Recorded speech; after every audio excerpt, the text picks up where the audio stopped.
माँ की ममता की कोई बोली नहीं होती, भूख लगी हो जब तक उसकी कोई गोली नहीं होती। माँ की ममता की कोई बोली नहीं होती, भूख लगी हो जब उसकी गोली नहीं होती।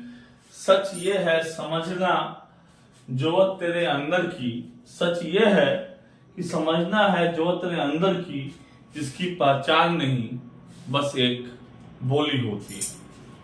बच्चों, आज हम बात करेंगे हिंदी विषय में, और हिंदी विषय के शुरुआती जो पक्ष हैं, जहां से शुरुआत होती है अपनी पढ़ाई की, लिखाई की, और परिवार की, विचार की, भाव की, वेदना की, एहसास की।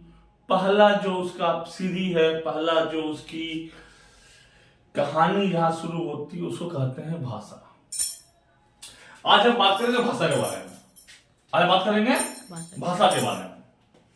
और भाषा ऐसी जरूरी है, मैंने पहले क्या कहा, माँ की कोई बोली नहीं होती, भूख लगी हो तो उसकी गोली नहीं होती है। जरूरत है मुझे समझने की, जरूरत तेरे अंदर की, जिसकी पहचान नहीं एक बोली होती है। ये बोली जो है, जब बच्चा पैदा होता है वहां से लेके हम लोग आगे बढ़ना शुरू करते हैं, तो देखा जाए तो कुछ चीज तो समझने की यहाँ पे है कि हमारा जो सिस्टम है, हमारा जो पढ़ाई है, हमारा जो एजुकेशन सिस्टम और जो भी है, यहाँ पे कुछ चीज देखने की होती है। हम लोगों ने कुछ क्लमजी कर दिया है, कुछ लोगों को सिंपल करने की कोशिश करते हैं, हो नहीं पाता है। एक बच्चा जब घर में पैदा होता है, उसकी जो मातृभाषा होती है, चाहे बांग्ला हो, हिंदी हो, मराठी हो, मैथिली हो, पंजाबी हो, बच्चा इन्हें कॉम्प्लेक्स सेंटेंसेस जो हार्ड होते हैं, बच्चा लेकिन अपने आप सीख जाता है। क्यों? क्योंकि उस माहौल में, उस भाषा में वो पला बड़ा है, उसके लिए वो नॉर्मल सी बातें होगी जो बचपन सीखते हुए आया है। लेकिन अगर उसी जिस बच्चे की मातृभाषा हिंदी है, जिसके लिए कॉम्प्लेक्स सेंटेंस आसान हो चुका है, बड़ी बड़ी बातें कर सकता है, जिस पे 10 लाइन बता सकता है, उसी को जब इंग्लिश में आप जो भाषा हम कहने बोले तो बच्चा घबरा जाता है या फिर नहीं कह पाता। यह समस्या उसकी नहीं है, ये समस्या हमारी और आपकी और समाज की और व्यवस्था की है, कि जहां मैंने भाषा को इस तरह भेद कर दिया है कि जहां बच्चा एक भाषा दूसरे भाषा ट्रांसफॉर्म नहीं हो पाते। तो चलिए, ये तो चलती रहेगी और भी सारी वीडियो आती रहेंगी आपके लिए। आज बात करते हैं भाषा। भाषा क्या है? भाषा कुछ नहीं है, सिंपल है, हमारे और आपके बीच के जो संपर्क साधने की जो विधि है, उस संपर्क साधने की विधि को भाषा कहते हैं। जिस विधि में आप हमारी बात को समझ पा रहे हैं और हमारी भावनाओं को समझने में सक्षम अगर आप हैं, वो हमारी भाषा है। वो कुछ भी हो सकती है, वो कुछ भी हो सकती है। यहाँ पे कोई हार्ड फास्ट रूल नहीं है भाषा की, लेकिन बस क्या है, हमारे अंदर की भावनाओं को आप तक पहुंचाने की विधि, जो भी तरीका मेरा, वो भाषा कहलाती है। तो होगी भाषा हमारी। तो भाषा परिभाषा क्या होगा? हमारे और आपके बीच की जो अनुवाद विवाद है, जो हमारी भावना को उसको पहुंचाने की जो विधि है, उसे भाषा कहते हैं। इस समझ में आपको आ गई? तो भाषा कितने प्रकार के होते हैं बच्चों? बताओ कितने प्रकार के होते हैं? लिखित, मौखिक, सांकेतिक। हाँ। तो भाषा 3 प्रकार के होते हैं, लिखित, मौखिक और सांकेतिक। तो लिखित भाषा की बात करें अगर, तो जब हम कोई अपनी भावनाओं को व्यक्त करते हैं लिखित रूप से, उससे कहते हैं हम लिखित भाषा। जैसे मैंने लिख के बताया आपको कि पिताजी मुझे 100 रुपए की जरूरत है, मैंने बताया लिख के। तो जब मैं लिख के आपको दिया, मैंने आपको, तो आप में पहुंचा, पापा ने पढ़ा कि बेटे ने लिखा है कि पापा मुझे 100 रुपए की जरूरत है। तो पापा ने समझ के, बेटो क्या चाहिए आज? 100 रुपया चाहिए। कैसे बताया मैंने आपको? लिखकर बताया। पापा ने कैसे समझा? लिखित रूप से समझा। इसको क्या कहते हैं हम? लिखित भाषा। जब एक व्यक्ति दूसरे व्यक्ति से संपर्क साधता है, भावनाओं को व्यक्त करता है लिखित रूप में, उसे क्या कहते हैं हम? लिखित भाषा। चाहे वो पिता से पुत्र के प्रति हो, चाहे दोस्तों के बीच में हो, चाहे परिवारों के बीच में हो, अगर अपनी संवेदना को, अपनी भावना को लिख के व्यक्त करते हैं, उसे क्या कहते हैं हम? लिखित भाषा। लिखित भाषा। उसके बाद क्या आते हैं हम? मौखिक भाषा। मौखिक भाषा। मौखिक भाषा में क्या होता है बेटा, बताएंगे आप? हाँ, मौखिक भाषा में जो हम लोग बोलते हैं, जिस बोल के जो प्रयोग किया जाता है उसे हम लोग मौखिक भाषा कहते हैं। हाँ, सही कहा आपने। अब सही कहा आपने। जैसे फोन पर बात करना, हाँ, किसी को कुछ बोलना। हाँ हाँ हाँ, सही कहा बच्चे आपने।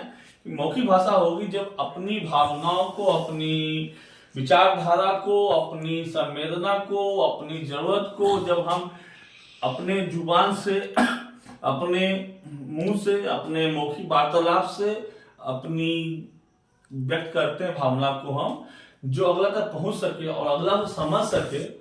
अगला समझ गया और हमने कह दिया, अगला समझ गया, तो हमारी क्या होगी? मौखिक भाषा। जैसे मैंने आपसे अभी पूछा थोड़ा देर पहले कि बेटा मौखिक भाषा किसे कहता है, आपने समझ गया सर क्या पूछ रहे हैं? क्या सर क्या पूछ रहे थे आपसे? अब मौखिक भाषा किसे कहते हैं? हाँ, तो आपने क्या बताया मौखिक भाषा? बताओ। मौखिक भाषा जो बोल के प्रयोग करते हैं उसे मौखिक। जैसे आपको मैं कुछ बोला और आप मुझे उन सब को मौखिक भाषा कहते हैं। तो आपने मुझे बोला, मैंने आपको बोला, आप भी समझ गए और मैं भी समझा आपने क्या बताया। इसे क्या कहते हैं? मौखिक भाषा। एकदम सिंपल है। जब आप और हम एक दूसरे वार्तालाप करते हैं, एक दूसरे बात करते हैं और अपनी भावनाओं को, विचारों को एक दूसरे व्यक्त करते हैं, आप जब हमारी भाषा को समझने में सक्षम है और आपकी चीज समझने में सक्षम है, ये हमारी क्या कहलाती है? मौखिक भाषा। इसके बाद बेटे आती है सांकेतिक भाषा।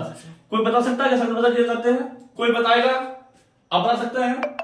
हाँ, तो सांकेतिक भाषा भी भाषा है। मान लीजिए सॉरी, लिखित तो मैंने बता दिया आपको, मौखिक आपने बता दिया हमें, जिसे आप अच्छे समझे हैं। सांकेतिक भाषा, मान लीजिए आपको पढ़ना लिखना नहीं आता, आप गूंगे हैं, बोलना भी नहीं आता, तो क्या आप अपनी बात करेंगे? करेंगे, इशारे में करेंगे। हाँ, वो इशारा को क्या कहते हैं हम? सांकेतिक भाषा। जब एक व्यक्ति बोलने में सक्षम ना हो, पढ़ने या लिखने में सक्षम ना हो, लेकिन उसकी विचारधारा तो व्यक्त रहेगी। अगर एक छोटा बच्चा, मान लीजिए छोटा बच्चा एकदम है, 6 महीना का, उसे बोलना आता है? नहीं। पढ़ना आता है? नहीं। भूख लगती है उसे? हाँ। इशारा लगता है उसे? कैसे कैसे बोलेगा? इशारा में, सांकेतिक भाषा जिसे माँ समझती है कि बच्चा क्या मांग रहा है। मान लीजिए कोई गूंगा है, बह रहा है, भूख से भी लगना है, कहीं जाना भी है, कहीं खाना भी है। मान लो हम गूंगे हैं, हमें भूख लगी है, हम क्या बोलेंगे? इशारा क्या मैंने? मुझे भूख लगी है। पैसे की जरूरत है, हम क्या बोलेंगे? मुझे पैसे की जरूरत है। मुझे तो कहीं जाना है, हम क्या बोलेंगे? मुझे कहीं जाना है। हमें खुद आपको बुलाना है, बुला रहे हैं। हमें अब बगल बिठाना है, क्या बोलेंगे? बैठो बैठो। हमें कुछ पीना है, क्या बोलेंगे? बच्चों, जो लोग बहरे अंधे गूंगे होते हैं, उनकी भी भाषा होती है। वो भी इंसान है हमारे आपकी तरह, उनकी भी ख्वाहिशें हैं, उनकी भी जरूरतें हैं जो पूरी करनी है। तो हमें उनको भी उतना ही रिस्पेक्ट देना चाहिए जितना हम सबको देते हैं। वो तो हम समाज से अलग नहीं है। हाँ, उनकी मजबूरियां हैं, कोई लोग पढ़े लिखे नहीं हो सकते हैं, किसी जुबान साफ नहीं हो सकती है, कोई गूंगे बहरे भी हो सकते, लेकिन उनका समान अधिकार समाज में है।